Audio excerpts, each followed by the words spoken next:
Picture this. A mother who has been brutally betrayed by her husband decides to get revenge. Right. And she doesn't just, key his car or take all his money in civil court. She goes nuclear. Oh, well, absolutely nuclear. She murders his new young bride. She murders her own father-in-law. And then, in the ultimate unthinkable act of vengeance, she actually murders her own children. Yeah.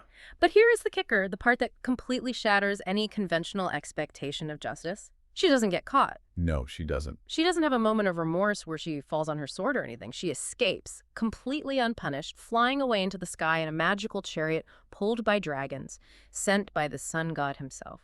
It genuinely sounds like the finale of a dark modern fantasy series. Yeah. I mean, right.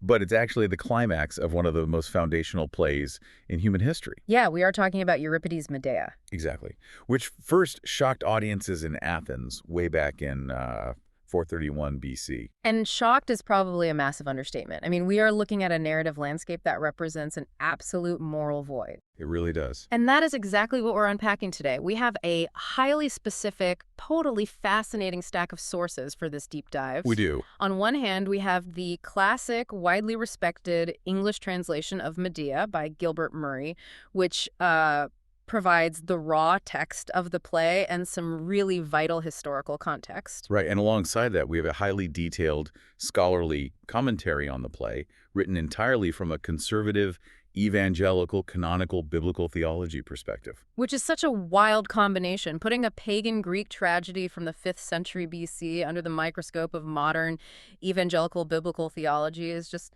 It's a brilliant collision of worldviews. It really is, and it brings us to your specific mission for this deep dive. Yes, exactly. We are talking directly to you, the listener. Yeah. Your mission today is a profound one. How can this dark, violent play deepen my love for Christ and inspire fuller devotion to him? That's a heavy question. Right. How do you pull Christian devotion out of a story about a murderous sorceress escaping in a dragon chariot? It is a bold, counterintuitive premise. But exploring how this specific theological framework interacts with this ancient text, it reveals some startling insights about human nature. It really does. And now, before we really get into the weeds, just a quick note on how we operate here. Yeah, good call. Because our commentary source contains a highly specific religious framework, we want to be clear that we are serving as your impartial guides. Right. We aren't here to preach this theology as absolute truth. Exactly. Nor are we here to debunk it.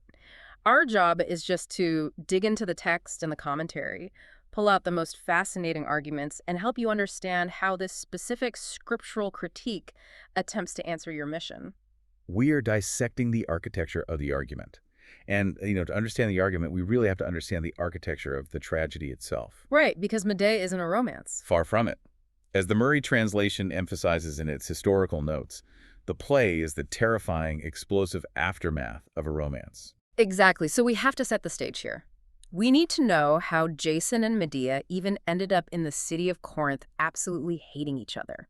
Yeah, because to an ancient Athenian audience, Jason was a superhero. He was the Greek golden boy? Literally. He was the leader of the Argonauts on this legendary quest to retrieve the Golden Fleece. Right. The Murray translation lays out the geography and the stakes beautifully. Jason had to sail the Argo far beyond the edges of the civilized Greek world, all the way to Colchis. Which would be like modern-day Georgia, right? On the shores of the Black Sea. Exactly. To the Greeks, this was the wild frontier, the absolute unknown. And Jason was basically doomed from the moment he stepped off the boat. Oh, completely. The king of Colchis, who happens to be Medea's father, gives Jason a series of impossible tasks. We're talking about yoking fire-breathing bulls. Yeah, plowing a field with them. Right, fighting an army of skeleton warriors that literally sprout from the earth and getting past a sleepless, massive dragon that guards the fleece. A total suicide mission. It's a death sentence designed as a quest.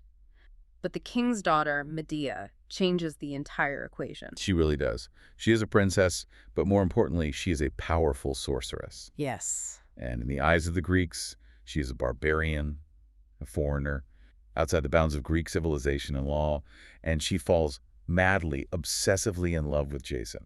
And she basically decides to burn her entire life to the ground to save him. That's exactly what she does. She uses her magic to make him invincible so he can yoke the bulls.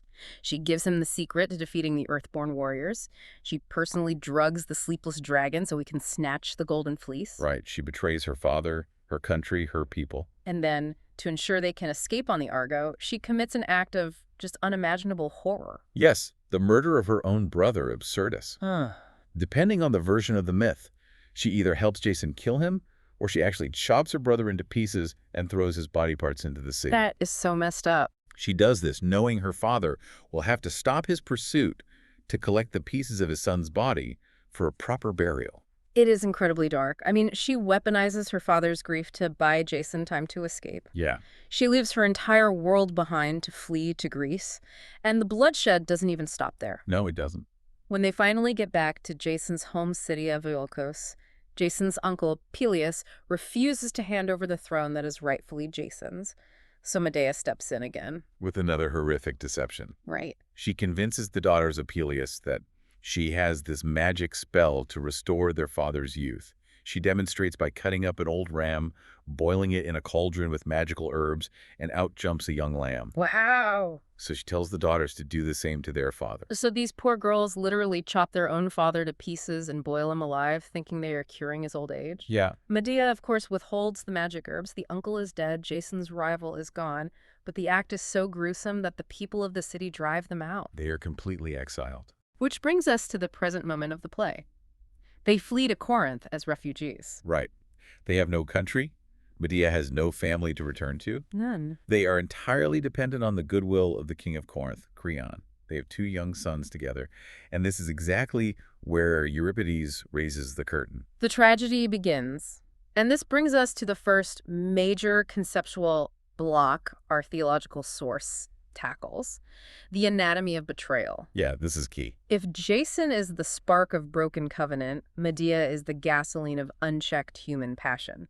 But we have to start with the spark. We do. We have to look at Jason's decision to abandon Medea and how the commentary contrasts his, worldly justifications with the biblical ideal of a covenant. So when the play opens, the audience discovers that Jason has just casually walked away from the relationship. Just left. He is abandoning Medea to marry the local princess, the daughter of King Creon. The way Jason justifies this to Medea is just a masterclass in political rationalization. It's wild. Let's look at the arguments he actually makes in the play. He doesn't say, I fell out of love with you. No. He claims he is doing this for purely practical, noble reasons. He tells Medea he is securing wealth, royal status, and political stability for their 2 sons. Right. He actually argues that by marrying the princess, he's bringing their exiled family into the royal fold. In the Murray translation, Jason's tone is incredibly detached. He says to her, I both was wise and free from touch of passion. Oh, wow.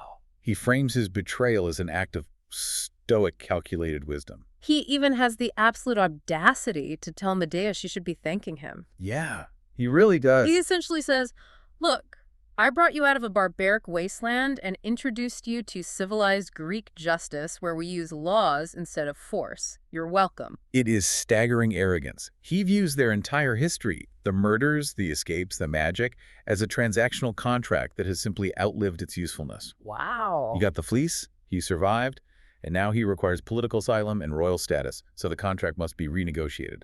I always think of Jason in this play as the ultimate toxic tech startup founder. No, that's a great comparison. Right. Imagine a guy who built a company with his brilliant co-founder. She does all the late-night coding. She builds the entire architecture. She gets her hands dirty while he does all the networking. Yeah. Then, the second they hit the big leagues and need venture capital, he pushes her out of the company to bring in a billionaire's son as the new partner. Exactly. And he stands there in the boardroom looking at the woman who built everything and says, look, I'm doing this for the good of the company. Look at all the stock options you still have. You should be grateful I brought you to Silicon Valley. That is a remarkably accurate modern parallel. He is protecting his equity at the cost of his loyalty. Yeah. And this is the precise entry point for our theological commentary. The source looks at Jason's calculated betrayal and maps it directly onto the opening chapters of the Bible, specifically Genesis 2 through 4. Okay, walk me through that. How does an evangelical commentary connect a Greek hero dumping his barbarian wife to the Garden of Eden? It hinges on a deep linguistic and theological distinction regarding the concept of a covenant. The commentary dives into the Greek translation of the Old Testament, the Septuagint, and focuses heavily on the Greek word diatheke. Okay, diatheke, let me guess. It's not just a legal document. Far from it.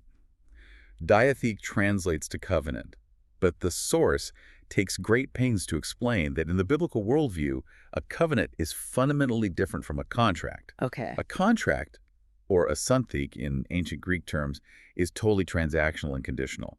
I promise to give you X, you promise to give me Y. Right. If the market changes or if you stop giving me Y, the contract is null and void. That is entirely how Jason views Medea. It's an alliance of mutual benefit. Right. If I hire a contractor to fix my roof and he doesn't fix it, I don't pay him. We're done. There's no emotional betrayal. It's just business. Exactly. But a diatheke, especially in the context of marriage as outlined in Genesis 2, implies a deep, unwavering relational fidelity that supersedes changing circumstances. The source points to Genesis 2.24. The poetry of Adam, looking at Eve and declaring her bone of my bones and flesh of my flesh.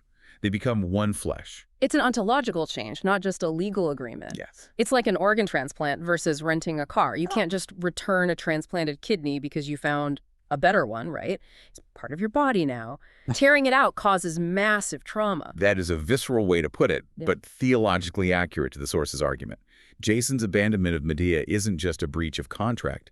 It is a profound violation of the creation order. Ah, I see. The commentary heavily references the post-exilic prophet Malachi to drive this home. In Malachi 2.1416, the prophet addresses the priests of Israel who are abandoning the wives of their youth to marry foreign women for political and economic advantage. Which is exactly what Jason is doing. Precisely. And in Malachi, God explicitly condemns this oath-breaking, stating, I hate divorce. Right. The commentary argues that God doesn't hate divorce simply because it breaks a rule.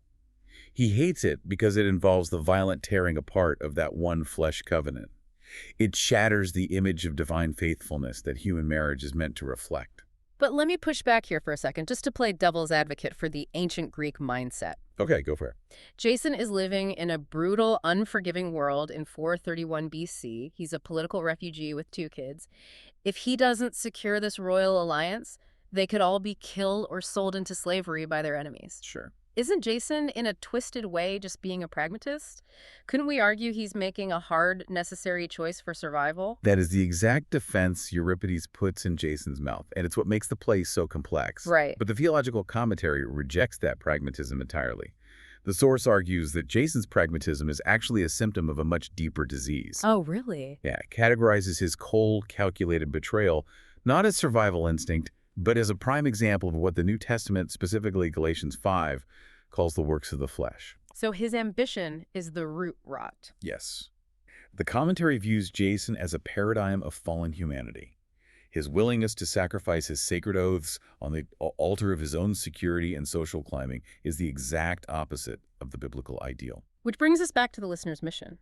If the goal is to deepen devotion to Christ, how does studying Jason's sleazy political maneuvering accomplish that? The commentary proposes that recognizing the utter hollowness of Jason's worldview is the necessary first step. Jason represents humanity's default mode, right? Self-preservation at all costs, treating relationships as currency, and justifying our own betrayals. Yeah. When you see how destructive and toxic that transactional mindset is, it creates a stark, dark contrast that makes the biblical alternative shine. It sets the stage for a better groom. Exactly. The source points to Ephesians 5, which outlines Christ's unwavering covenant faithfulness to the church. The contrast is absolute. Jason is a groom who sacrifices his bride for his own wealth and advancement. The biblical model is a groom who sacrifices himself, his wealth, his very life to protect and elevate his bride. I see where you're going with this. By staring at Jason's betrayal, by really feeling the disgust at his corporate climber logic, the listener is meant to feel a sudden, profound gratitude for a savior who actually keeps his oaths. Exactly. A God who operates on diatheke, on unbreakable covenant, even when humanity breaks its end of the deal constantly. That is the core argument of this section of the commentary. Jason's failure is the dark foil to Christ's faithfulness. Okay, so that is the spark. We have the cold, calculating, transactional breach of covenant, but you don't get a tragedy just from a bad breakup. No, you definitely don't. You get a tragedy from the reaction. And that brings us to the second major thematic block in our deep dive, the spiral of passion. Yes. This is where we examine the collision between human vengeance and divine justice. Because Medea doesn't just cry, hire a lawyer and move on. Her grief mutates into a boundless, all-consuming, self-destructive hatred. We have to talk about her reaction because the play gives her some incredibly powerful, undeniable arguments. It really does. When King Creon comes to tell Medea she is being officially exiled from Corinth immediately because he is terrified of what she might do to his daughter, the new bride Medea plays the system. Oh, she plays it perfectly. She falls to her knees, she begs, she manipulates him into giving her just one more day to, quote, make provisions for her children. And of course, she uses that single day to enact her revenge. She becomes a master tactician, using the expectations of her society against it. She plays the role of the weak, weeping woman to lower their defenses. And the source mentions a very prominent modern lens through which this play is often viewed, the feminist critique. Yes, very important. Euripides gives Medea a monologue addressed to the chorus, the women of Corinth, that is just a searing indictment of how women were treated in antiquity. Gilbert Murray's translation captures the raw bitterness of it perfectly. It is arguably one of the most famous speeches in classical literature. She points out the total lack of agency. She says that women have to essentially buy a husband with a massive dowry, and they're basically taking a blind gamble on whether the man will be a tyrant or a decent partner. Right. If he's terrible, divorce brings shame on the woman, not the man. The man can go out, socialize, have affairs, while the woman is trapped in the house, forced to look at only one soul. Yeah. And then she delivers this legendary line. She says, "They say we live a life of danger-free security at home while they fight with spears. What fools! Sooner would I stand 3 times to face their battles, shield in hand, than bear one child." It's brilliant social commentary. Euripides is dragging the heroic spear-throwing ideals of the Greek patriarchy out into the light and showing how hollow they are compared to the everyday life-and-death struggle of domestic oppression and childbirth. Right. So looking at this realistically, Medea is undeniably a victim. Oh, without a doubt. She gave up her country, she severed ties with her family, she has no legal rights, no safe harbor, and the man she did it all for is throwing her out on the street to make room for a younger model. Exactly. Wait, hold on. The theological source calls her reaction depravity. Isn't her anger completely 100% justified? She was wronged. Why does the evangelical commentary frame her as a monster instead of a righteous avenger? That is the crucial pivot the commentary makes. It acknowledges her victimization, but it uses her subsequent actions to illustrate the theological concept of total depravity. Okay. And it's important to clarify what that term actually means in this framework because it's often misunderstood. Yeah, total depravity sounds like a horror movie title. It sounds like you're saying every person is as absolutely evil as they could possibly be. It doesn't mean that at all. In Reformed and evangelical theology, total depravity means that every constituent part of human nature, the mind, the will, the emotions, the sense of justice, is tainted and skewed by sin. Right. The commentary argues that Medea provides a grim, intensely realistic lesson about this concept. Oppression does not automatically generate virtue. Oh, that's a sharp point. Suffering doesn't make you holy. Exactly. Being a victim doesn't purify your soul. In fact, if left unchecked by grace, the pain of severe oppression can curdle a valid grievance into a monstrous obsession. Wow. Medea has a right to be angry, but her anger becomes an idol. Her righteous grievance transforms her into a living curse, as the commentary phrases it. So her valid pain gets hijacked by a darker impulse. Yes. The source unpacks this psychological descent by connecting Medea's state of mind to the Apostle Paul's letter to the Romans, specifically Romans chapter 1, verses 24 and 25. Okay. The commentary diagnoses Medea's passion as a form of profound idolatry. She has made Jason, and specifically her absolute revenge against him, the ultimate god of her life. She worships the revenge. Exactly. She sacrifices everything else, her morals, her safety, her own children, on the altar of that revenge. And here is where the source gets incredibly technical with the Greek text, right? It uses a specific linguistic framework to analyze what's happening to her mind. Yes. The commentary leans on Constantine Campbell's verbal aspect theory to analyze the Greek verbs in Romans 1 and Romans 6. It's a fascinating way to map Medea's psychological decay. Okay, verbal aspect. I'm going to need you to break that down for me because my brain just short-circuited a little bit. What does verbal aspect even mean? Let's simplify it. In Greek grammar, according to Campbell's framework, tenses aren't just about when an action happens past, present, or future. Right. They are primarily about aspect, which means how the author is choosing to view the action. Are they looking at it from the outside as a single completed event? Yeah. Or are they looking at it from the inside as an ongoing continuous process? Okay, so it's about the camera angle on the action. That's a great way to put it. The source points out that in Romans 1.24, Paul writes that God gave them over to the sinful desires of their hearts. The commentary notes that this verb is in the aorist tense. And what does the aorist tense camera angle look like? In this theory, the aorist tense represents a perfective action. It views the event as a complete whole. Think of it like a judge bringing down a gavel. Bam! Okay. The verdict is rendered. The action is decisive and complete. So when humanity insists on worshiping idols, or in Medea's case, worshiping her own vengeance, God's response is a definitive judicial act. He actively hands them over to the spiral they have chosen.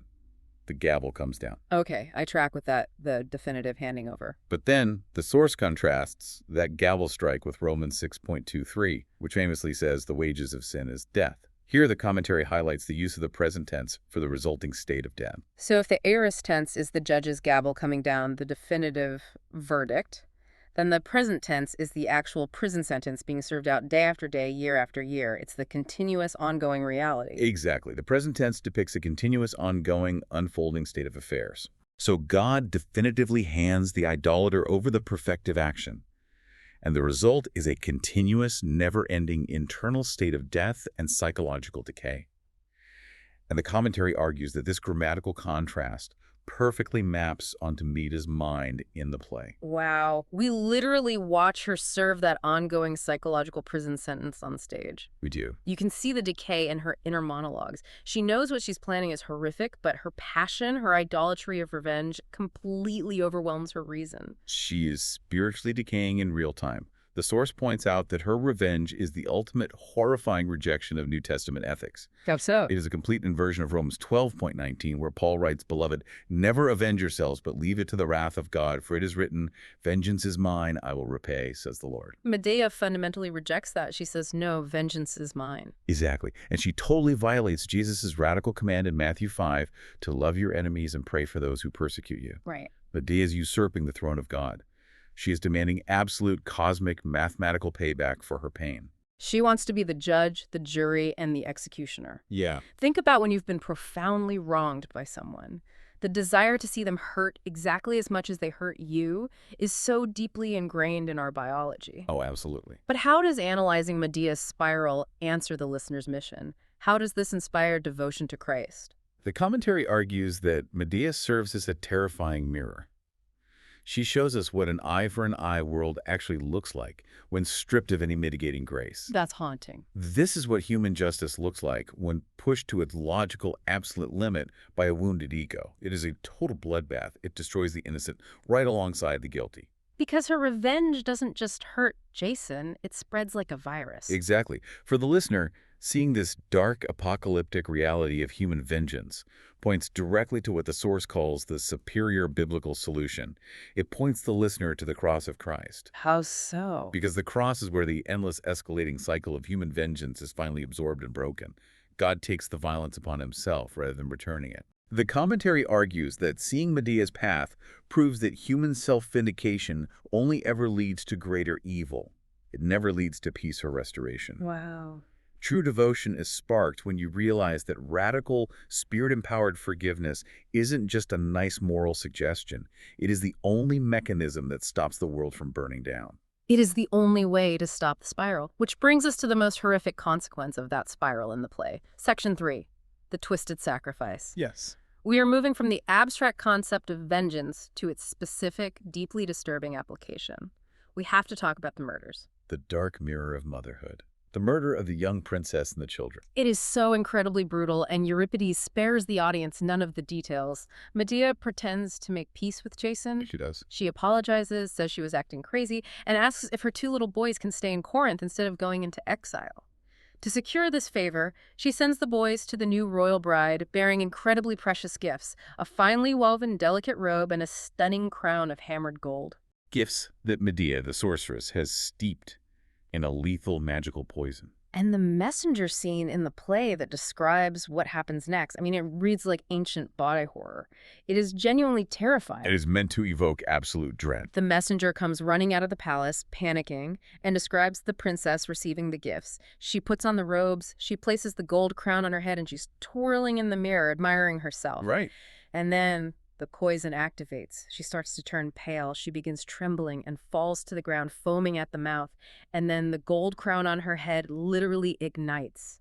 It turns into a river of unearthly, molten fire. The magic essentially turns her own vanity into the weapon that destroys her. And it gets worse. The fine robes start eating her delicate flesh. The messenger says the flesh melts off her bones like pine gum dropping from a tree. So graphic. It's a nightmarish image. The room fills with smoke and fire, and then her father, King Creon, runs into the room. He sees his daughter dead on the floor, and in a moment of pure parental agony, he throws his arms around her body to weep. Which springs the trap perfectly. Yes. The poisoned robe acts like ivy. It latches onto him. When he tries to stand up and pull away, the robe holds fast, and he literally tears his own aged flesh off his bones trying to escape. They both die in absolute unimaginable agony. It is maximum scorched earth retribution. But from Medea's perspective, that double homicide is merely the appetizer. Unbelievable. That is just physical destruction. Her true goal is the psychological annihilation of Jason. Right. And here is where the structural genius of the play really shines, and where the commentary digs deep. Why does she kill her own children? To understand that, the source points us to an earlier, seemingly random scene in the play with a character named Aegeus. Aegeus is the king of Athens. He happens to be passing through Corinth, and he runs into Medea. And he is miserable. He tells Medea he has just come from consulting the oracle at Delphi because he is childless. And we have to remember the cultural context here. Yes, very important. In the ancient world, a childless king was a tragedy waiting to happen. He has no heir, no legacy, no one to inherit his kingdom, no one to care for his spirit when he dies. He is vulnerable. Exactly. Medea sees an opportunity. She promises to use her magic potions to cure his infertility and give him a child, but only if he swears an oath to give her permanent sanctuary in Athens after she finishes her business in Corinth. On a surface level, it just looks like Euripides moving the plot forward. It gives Medea a guaranteed getaway car. But it's so much more sinister than that. That specific conversation with Aegeus is what plants the ultimate seed in Medea's mind. Yes. She watches Aegeus's deep existential despair over not having kids, and a light bulb goes off. She realizes that the absolute worst, most devastating, soul-crushing pain you can inflict on a man of that era is to make him childless, to erase his future and sever his bloodline. It is a chilling psychological pivot. She realizes that just killing Jason isn't enough. If she kills him, his sufferings are brief. If she only kills the new princess, Jason will mourn, but he will eventually just find another royal bride and have new sons. Exactly. To truly permanently destroy him, she has to make him like Aegeus. She has to wipe out his entire legacy, and the only way to do that is to slaughter her own sons. And the evangelical commentary provides a profound theological analysis of this exact moment of decision. The source explicitly compares Medea's infanticide to the story of Cain and Abel in Genesis 4. How so? One is a mother killing children, the other is a brother killing a brother. What's the link? The link is what the commentary calls a twisted sacrifice. It is the concept of a sacred bond being completely perverted by sin and pride. Okay. In Genesis 4, Cain's offering is rejected by God while Abel's is accepted. Cain is humiliated, his pride is wounded, and that wounded pride metastasizes into jealousy so intense that he slaughters his own brother. Wow. A relationship that was designed by God for mutual protection and love is violently inverted into destruction. It's like burning down your own house with all your prized possessions inside, just to make absolutely sure your ex-spouse can't have the big screen TV in the divorce settlement. The destruction of what you love is the price you're willing to pay to inflict pain. That is exactly the dynamic. Medea takes the most sacred, fundamental human bond, a mother's instinctive, protective love for her offspring, and violently inverts it to vindicate her own shattered pride. She literally debates it with herself on stage. She looks at her boys, she cries, she says to her own heart, "Forget thy children, thou shalt weep hereafter." Yeah. She knows it is a crime against nature, but her idolatry of vengeance is stronger than her maternal instinct. And this is where the commentary draws its sharpest, most beautiful theological contrast. I'm ready. To answer the listener's mission about inspiring devotion, the source places Medea's twisted, destructive motherhood side by side with the imagery of the God of the Old Testament. It points specifically to the prophet Isaiah, chapter 46. I am intrigued. What is happening in Isaiah 46? In Isaiah 46, the prophet is mocking the false gods of Babylon, specifically the idols Bel and Nebo. He points out that these idols are heavy, useless blocks of wood and metal. Right. When the Babylonians go into exile, they have to load these heavy idols onto beasts of burden and carry them. The idols are a burden that must be sustained by the worshiper. But then Yahweh speaks and contrasts himself with these idols. And he uses explicitly maternal imagery. God uses maternal imagery to describe himself. Yes. Yahweh compares himself to a protective mother who has carried his people in her womb from the very beginning and who promises to continue sustaining them even through their rebellion and the coming judgment. That's beautiful. It is. The commentary highlights a very specific Greek word used in the Septuagint translation of Isaiah 46 to describe God's action here, the word bastazo. Bastazo, what does that mean?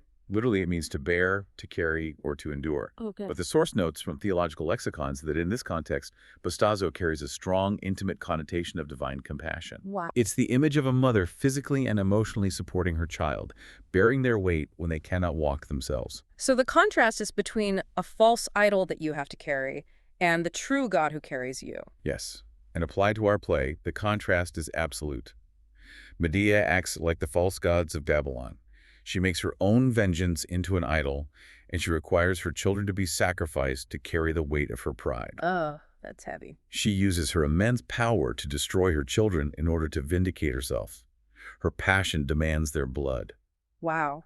And the biblical God, in contrast, uses his immense power to bastazo, to carry his children. Exactly. The biblical God does not demand the destruction of his children to soothe his wounded pride. Instead, the Creator sacrifices himself to save his rebellious offspring. God takes the punishment, he bears the weight, rather than inflicting it on his children to settle a cosmic score. For the listener trying to deepen their faith, that contrast is staggering. It really is. The pagan worldview, pushed to its logical, tragic extreme by Euripides, offers a mother who slaughters her offspring to save her ego. The biblical worldview offers a father who gives up his son to save his enemies. The commentary notes that Medea's literal infanticide is a physical manifestation of what spiritual murder looks like. Yeah. It shows what sin actually does. Yeah. It kills the very things we are supposed to love and protect. Yeah. And seeing that horrific reality makes the biblical concept of a God who bastazo, who carries and sustains us even in our failures, infinitely more profound and worthy of devotion. Which brings us to the final and undoubtedly the most shocking part of the entire play. Section 4. The dragon chariot versus the cross. We have reached the climax. Yes, we have. And we have to figure out how a story where evil completely undeniably wins can possibly point us toward the gospel. Because the ending of Medea breaks every single rule of tragic structure that the ancient Athenians and modern audiences are used to. It totally shatters the mold. The children are dead inside the house. Jason finally arrives. He's pounding on the barred doors, desperate, broken, just wanting to see the bodies of his sons. Yeah. And the audience is waiting for justice. In Greek theater, this is the moment for the deus ex machina. The god from the machine. Exactly. In the ancient theater of Dionysus, they literally had a wooden crane, a machine, positioned behind the stage building. Usually at the end of a tangled, messy play, they would use this crane to lower an actor playing a god like Apollo or Athena down from the sky. Right. The god would establish order, punish the wicked, explain the moral of the story, and fix the mess. It provided absolute moral symmetry and catharsis for the audience. But Euripides subverts it completely. The crane swings out, but it's not Apollo, it's Medea. Right. She appears hovering above the roof of the house, looking down at Jason, and she is riding in a magical chariot drawn by winged dragons sent to her by her grandfather, Helios, the sun god. She has the bloody bodies of the children and the chariot with her. She refuses to even let Jason touch them or bury them. And she just leaves. There is no catharsis. There is no downfall for her. She flies away to the sanctuary of Athens. She achieves what the commentary brilliantly calls a downward transcendence. It's a great term. She transcends human justice, but not by becoming holy. She does it by becoming a demonic, goddess-like monster. And Jason is left weeping in the dirt. His new bride is dead, his father-in-law is dead, his children are dead, his royal alliance is gone. He lost everything. And Medea even prophesies his pathetic end.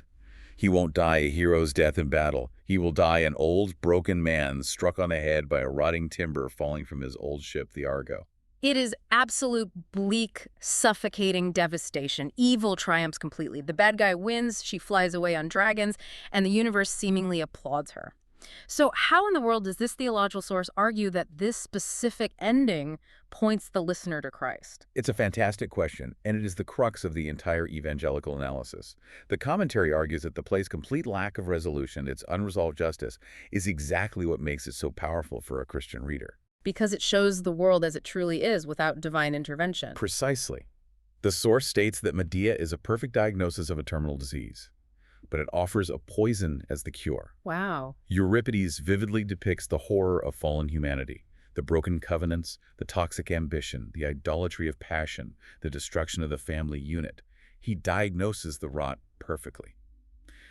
But the pagan solution to this injustice is just more, greater, escalating violence. Medea's triumph is a hollow, demonic victory. The source actually links the dragon chariot to specific biblical imagery, doesn't it? It's not just a cool fantasy element to them. No, not at all. The commentary connects the dragon chariot to the ancient Near East mythology of chaos monsters, like the Babylonian sea goddess Tiamat, and more directly to the serpent of Genesis 3 and the great dragon of Revelation. Ah, okay. By flying away on dragons, Medea's escape isn't a true victory. It's a visual alignment with the ancient cosmic forces of chaos and evil. She hasn't conquered the system. She's become the serpent. She has fully given herself over to the darkness. Exactly. And the source critiques this dark triumph using the Gospel of John, specifically John chapter 3, verses 19 and 20. What do those verses say? Those verses state, "And this is the judgment.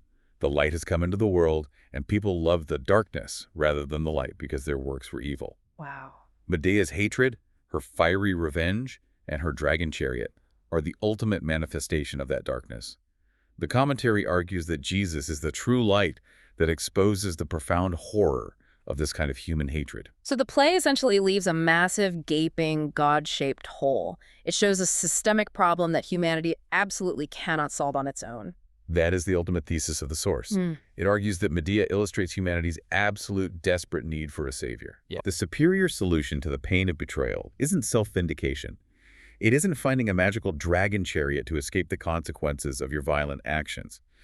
The superior solution is eschatological justice, meaning God's final, perfect balancing of the scales at the end of time, combined with present redemption in Christ. The play reveals the sheer horror of sin, but the Bible provides the healing. It's like the play is a high-resolution X-ray. It shows you exactly how shattered the bone is, how jagged and painful the break is. But an X-ray can't fix your leg. The biblical narrative is the surgeon and the cast. That is a perfect analogy. To wrap up the listener's mission, the commentary proposes that by immersing yourself in the bleak, brutal reality of Euripides' world, a world where betrayal is met with escalating monstrous evil and where justice simply does not exist on a human level, your heart is primed to truly appreciate the gospel. It makes the alternative so much more vital. It makes grace feel necessary for survival, not just polite. Exactly. Yeah. The source points out that when you read 1 Corinthians 13, the famous chapter on agape love, the love that is patient, kind, does not envy, does not boast, keeps no record of wrongs, it hits differently after reading Medea. Oh, I bet. When you read about agape, immediately after watching a mother slaughter her children out of spite, the biblical concept of love isn't just a nice poem you read at a wedding. It is a radical, life-saving, universe-altering intervention. You love the light more when you've stared deeply into the dark. Wow, you love the light more when you've stared deeply into the dark. That is a phenomenal summary of this deep dive. Let's just quickly retrace the massive journey we've been on. Let's do it. We started with Jason's transactional betrayal. We saw how viewing a relationship as a conditional contract rather than a sacred diafic or covenant mirrors the fall of humanity in Genesis. Right. We watched Medea's entirely valid pain spiral into total depravity, where her passion became an idol that demanded innocent blood, completely rejecting the biblical concept of leaving vengeance to God. We saw the horrifying inversion of motherhood, where she sacrificed her own children to her pride, contrasting so starkly with the biblical image of a God who bastasso, who carries and protects his people. Exactly. And finally, we witnessed her hollow, demonic victory on the dragon chariot, which the evangelical commentary masterfully uses as a dark, hopeless backdrop to highlight the brilliant, desperately needed light of biblical redemption and agape love. It is a heavy, emotionally taxing journey, but a profoundly clarifying one. And I want to leave the listener with one final thought, extrapolated directly from the commentary's view of human depravity and our need for a savior. Lay it on us. Think about the chorus in this play. The chorus is made up of the ordinary women of Corinth, They're on stage the entire time. They watch this whole tragedy unfold right in front of them. Yeah, they do. Medea literally tells them her plan. They know she is going to murder the princess. They know she's going to slaughter the children. It is horrific. Wow. Yet they stand by. They sing incredibly sad, beautiful songs. They lament the darkness of the world. But they are completely paralyzed. They are physically and morally unable to intervene. They do not stop her. They just watch the train wreck happen. They know it's evil, but they do nothing. Exactly. What if the chorus represents the ultimate impotence of human philosophy or even the biblical law to actually stop the spiral of human sin? Oh, man. We can watch the tragedy of humanity unfold on the news every day. We can know it's wrong. We can write beautiful poetry and academic essays about how sad it is. But without the active, intervening rescue of a Savior, without the Holy Spirit fundamentally changing the human heart, we are just paralyzed bystanders to our own destruction. Knowing the good is not enough to stop the evil. Man, knowing the good is not enough to stop the evil. We need an intervention. We need a savior, not just a stronger moral compass. That brings us right back to where we started. That deep human expectation of justice. That desire for the scales to balance. Medea shows us that human beings, left entirely to our own devices, will only ever tip the scales into bloodshed and chaos. The moral scale isn't just murky, it's broken at the fulcrum. And it takes something outside of us, something divine, to finally make it right. Thank you so much to our listener for sharing such a deep, challenging stack of sources with us today. This was not an easy text to navigate, but exploring this theological framework provided some truly profound perspective shifts. We hope this deep dive provided the exact inspiration and clarity you were looking for on your mission to deepen your devotion. Keep asking the big questions, keep reading the hard texts, and we will see you on the next deep dive.